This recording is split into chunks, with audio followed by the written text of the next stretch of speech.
Hello everyone, গ্রীষ্মকালীন গরম উপভোগ করতে আমরা এসেছি আপনাদের কাছে টক ঝাল মিষ্টি কি সুস্বাদু খাবার নিয়ে। দেখুন আপনারা, এই গরমে যদি তীব্র রোদ যখনই উঠবে তখনই আপনারা খেতে পারেন আম ভর্তা, কাঁচা আমের ভর্তা। এটা আমরা কোনোটাই কিনি নাই, বলতে পারেন এক কথায় চুরি করে বিভিন্ন গাছের থেকে। এই টোটাল 6-7টা গাছ হবে, এক এক গাছের থেকে 2-3টা করে আম চুরি করে এই আমাদের আম ভর্তা চলছে এই শুকনা মরিচ। এই শুকনা মরিচের দায়িত্ব পড়েছে পুরাটাই আমাদের পেপ গার্তিওয়ালা এহসানের কাছে। কাটাকাটির দায়িত্ব আমার কাছে কিছুটা পড়লো, কাটতে গিয়ে কিছুটা হাতে ক্ষত অবস্থা হয়ে গেছে। যাই হোক, পুরো আনন্দটাই অন্যরকম চলছে। ভাই ব্রাদার সবাই একসাথে আমরা আজকে টক ঝাল মিষ্টি এই আম ভর্তা খাবো। নাড়াচাড়া দায়িত্ব পড়লো সাদাদের কাছে।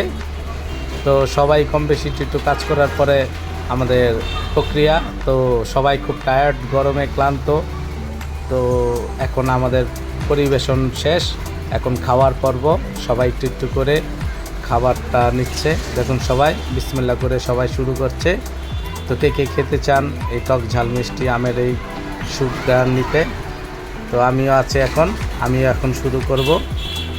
তো হয়তো অনেকের জিভে জল আসছে, নতুনত্ব। এখন খাবার শেষ পর্যায়ে কিছুটা গ্লাস দিয়েও খাওয়া হচ্ছে, মানে বিশেষ হচ্ছে কারাকারি চলছে তো অনেকেই। তো আমি ঠকবো বলে আমিও ভিডিওটা স্কিপ করে খেয়ে নিয়েছিলাম।